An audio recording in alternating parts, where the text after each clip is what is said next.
Bonjour, dans cette vidéo, nous allons parler de la réaction chimique. Tout d'abord, la transformation chimique. Pour parler de la transformation chimique, nous allons considérer deux transformations. Tout d'abord, un mélange de sel et d'eau. Ensuite, un mélange d'une solution de soude et de sulfate de cuivre. Concernant le mélange de sel et d'eau, nous allons donc considérer du sel, de l'eau, ce qu'on appelle l'état initial. Lorsque nous mélangeons du sel dans l'eau, nous obtenons tout simplement de l'eau salée. C'est ce que l'on va appeler l'état final. Si l'on considère maintenant une solution de soude, et que nous mettons en présence cette soude avec une solution aqueuse de sulfate de cuivre, qui est de couleur bleue, cette couleur bleue est due à la présence des ions cuivre, nous obtenons un précipité bleu, c'est-à-dire un solide, avec, dans le fond du tube, une solution qui est de couleur bleue. Comment analyser ces deux transformations? Pour analyser une transformation, il faut analyser les espèces chimiques présentes et l'état physique dans lequel elles sont, aussi bien à l'état initial qu'à l'état final. Concernant le mélange de sel et d'eau, à l'état initial, nous avons du sel. Le sel est constitué de chlorure de sodium et d'eau. Lorsque nous mélangeons le sel et d'eau, nous obtenons de l'eau salée. Alors l'eau salée, d'un point de vue physico-chimique, c'est du chlorure de sodium dissous dans l'eau. Alors nous verrons plus tard dans le cours le mécanisme exact qui aboutit à la formation d'eau salée. Alors il s'agit effectivement d'une transformation parce que l'état initial est différent de l'état final. Par contre, il ne s'agit pas d'une transformation chimique. En effet, il n'y a pas d'apparition de nouvelles espèces chimiques. Considérons maintenant le mélange d'une solution de soude et de sulfate de cuivre.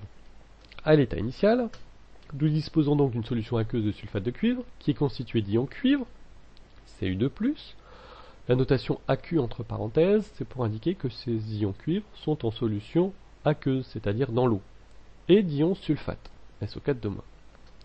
La soude est constituée d'ions hydroxyde, OH-, et d'ions sodium, Na+. Lorsque je fais réagir ces deux solutions, j'obtiens à l'état final un précipité bleu qui est de l'hydroxyde de cuivre, CuOH2 fois. Le S, entre parenthèses, c'est pour indiquer qu'il est à l'état solide. Comme j'avais fait remarquer précédemment, le tube est constitué d'un liquide de couleur bleue dans le fond du tube. Cela signifie donc que ce tube contient des ions cuivre. Vous admettrez qu'il y a également des ions sodium et des ions sulfate en solution. Conclusion, il s'agit bien d'une transformation parce que l'état initial est différent de l'état final, et il s'agit ici d'une transformation chimique. Il y a effectivement eu apparition d'une nouvelle espèce chimique, l'hydroxyde de cuivre, CuOH2 fois. Alors comment va-t-on définir une transformation?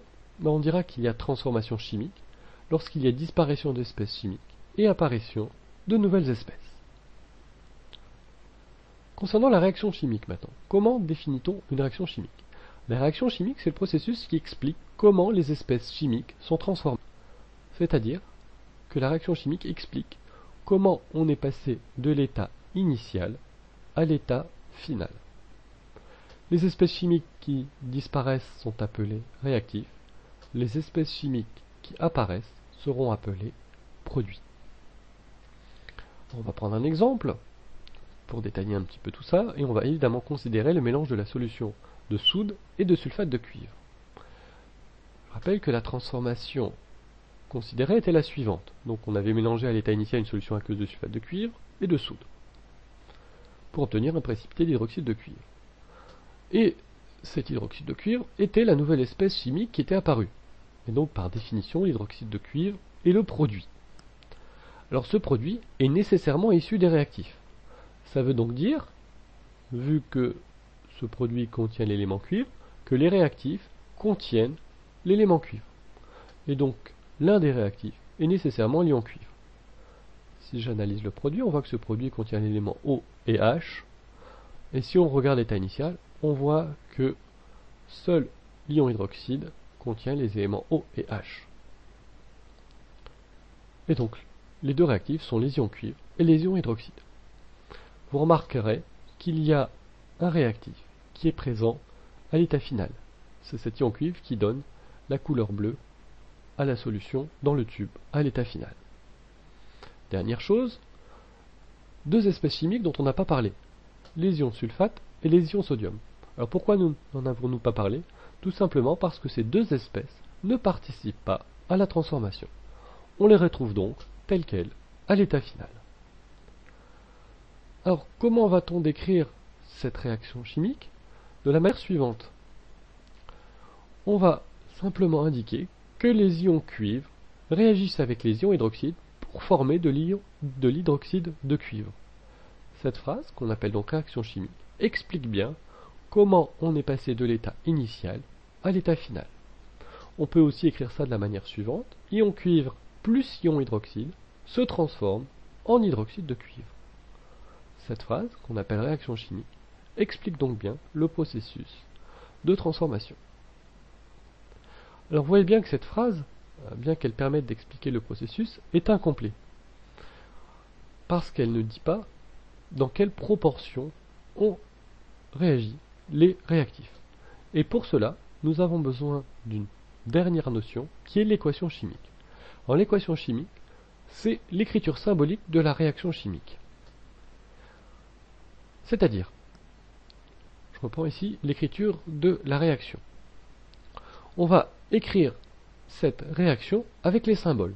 Donc ion cuivre Cu2+, ion hydroxyde OH-, se transforme en ion hydroxyde CuOH2. Donc premier point, on n'a plus écrit les noms, mais on a utilisé leurs symboles, d'où le terme écriture symbolique. La petite flèche ici indique le sens dans lequel s'effectue la transformation. Deuxième point, on écrit les réactifs à gauche, les produits à droite. Alors, déjà cette écriture est intéressante parce qu'elle est plus rapide, plus claire que l'écriture en mots. Mais l'équation chimique est plus qu'une écriture symbolique. Pourquoi? Parce qu'elle va également indiquer les proportions dans lesquelles réagissent les réactifs et les proportions dans lesquelles sont formés les produits. Alors pour trouver ces proportions, on va utiliser deux lois fondamentales. Tout d'abord, la conservation des éléments chimiques. Au cours d'une transformation chimique, aucun élément nouveau ne va apparaître, ils vont simplement se réorganiser. Et deuxième loi fondamentale, la conservation de la charge. Alors, concernant la conservation des éléments chimiques, concrètement, qu'est-ce que cela signifie?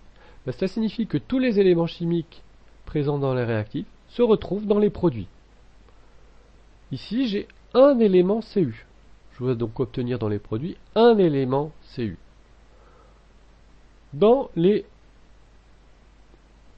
réactifs, j'ai un élément O, un élément H.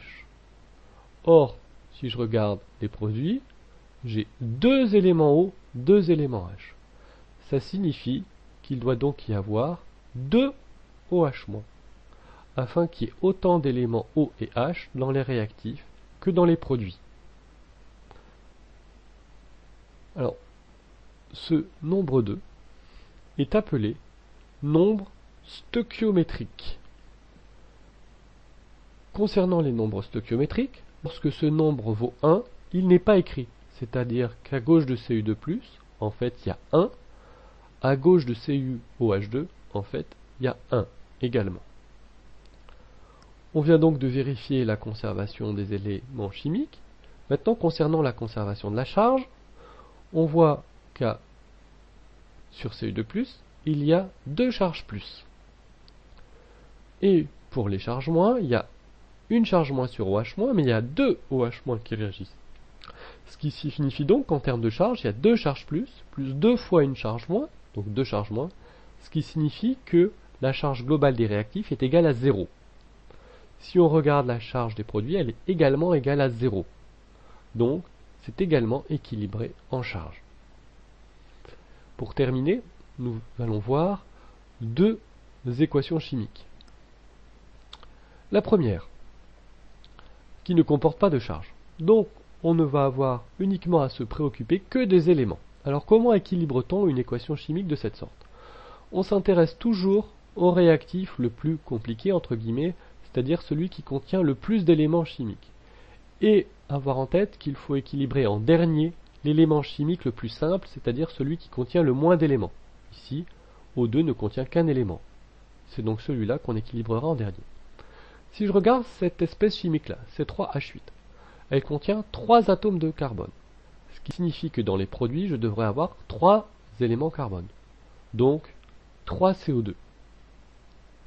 Je regarde maintenant l'élément hydrogène. Ici, il y a 8 éléments hydrogène. Je dois donc avoir 8 éléments hydrogène dans les produits. H2O contient 2 éléments hydrogène. Il faut donc 4 molécules d'eau. Et donc j'équilibre en dernier O2 dans les réactifs. 3 CO2, cela signifie qu'il y a 6 éléments oxygène. 4 H2O, donc 4 éléments oxygène. Donc 4 plus 3 fois 2, ça fait donc en tout 10 éléments oxygène. Et donc 5 O2. Et donc autant d'éléments carbone, hydrogène, oxygène dans les réactifs que dans les produits. Dernier exemple, avec cette fois-ci une charge. Même principe.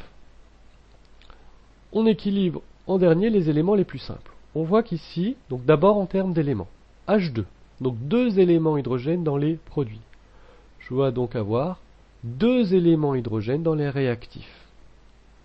En termes de charge maintenant. Dans les réactifs, 2 charges plus. Je dois donc avoir dans les produits 2 charges plus. Et si je regarde les éléments, j'ai 2 éléments Na dans les produits, et je dois donc avoir 2 éléments Na dans les réactifs.